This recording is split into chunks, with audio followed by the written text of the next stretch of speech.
Here's the float test, guys, and it's meant to be. It's just meant to be. It fits perfectly. If you look at the lines here, back transom, level with the waterline bump, which should help keep the boat straight when it starts hydroplaning, like this.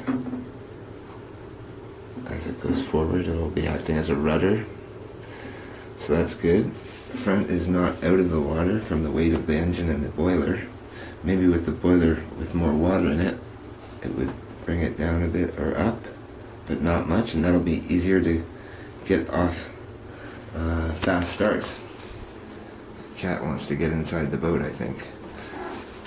So there we are. I'm going to leave it as rustic as possible. Might have to do some work on here to make space for this, and then Nomex cover it, and we're going to Nomex cover the inside. I am going to varnish the inside soon once I know that there's no leaks from the outside. Then I'll varnish the whole inside of this boat. I don't have enough crystal coat left, the 2-part polymer, to do the inside and the outside, so I'm going to concentrate on the outside, and then we'll varnish the inside. And basically the engine will fit perfectly right there once I get the adapter made for the shaft. And it's a 2-blade propeller, so we'll see how much thrust we get out of that, but it should be pretty sufficient for the size of the boat and the weight of the boat. But it fits together so nicely. And then the gas tank, I can put it in the front, or else I can put on the side here, and the condenser on the side here. So we'll have condenser here, we'll have gas tank here for fuel for the burner, and the burner works.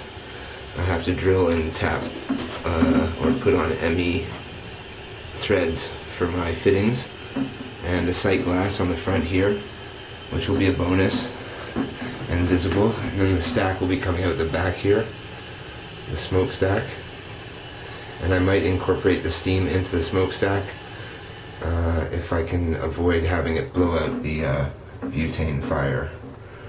That's the tricky part. Superheating, I'm not sure if I'll do any superheating, but if I do, it will be running out of here, back, down the exhaust pipe or the sack, through into the front where the burner is, so that the last point of contact with flame will be there, and then out and over to the engine here, and insulated from here to here, of course, and all hard piped. And then the exhaust can be here. We'll run it into the stack at the back, or we'll add an exhaust pipe at the back here pointing upwards so that we keep it clear of the water.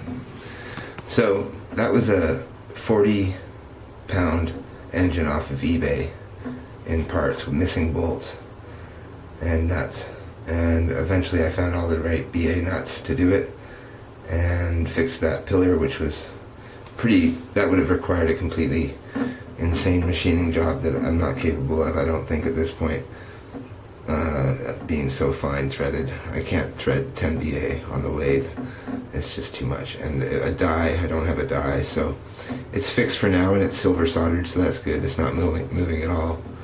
And I think that this boat might be faster than the Meteor, just due to the size and the weight of it. And it's such a beautifully made boat. The Australians do have a real knack for doing things well, being so far away from anything pre-made. But unbelievable. There's no Bondo in this boat either. This is all wood. So however he was able to sand all the back end and stuff, it's just amazing. And there's no access to the front, so there's no service for the rudder, which is cable driven to the steering wheel originally. So it would have worked with the steering wheel, which is quite amazing. And the wire is fabric coated, so it could be even 40s or 50s. I'm thinking more 50s, 40s, just because of the fabric coated wire that was used for the motors. And it had a really strange battery connector that I've never recognized before. So I'm not going to open up the hood. This is all solid and down. I can't take this off. Mind you, I might have to put some lead weight up into the front at some point.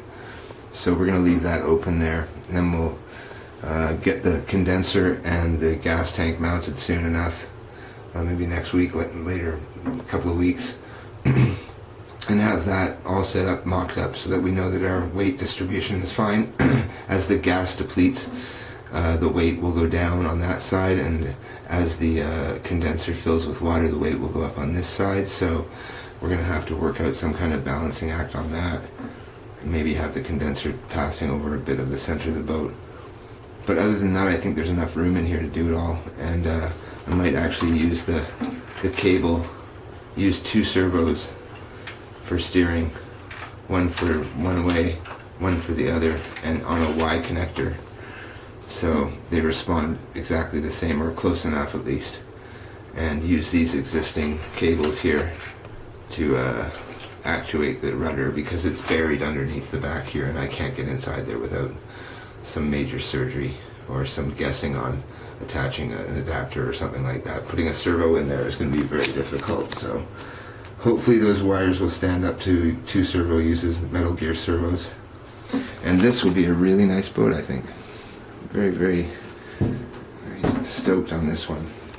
Guy was very creative with the paint and everything. I'm going to leave the paint as it is, touch it up, try to match it. But I'm going to leave all the checking and stuff. There's all kinds of alligator checking from the age of this boat on the paint. So we'll varnish it as is. Have a good day, guys. See ya. Say goodbye, Bearcat. Oh, see ya.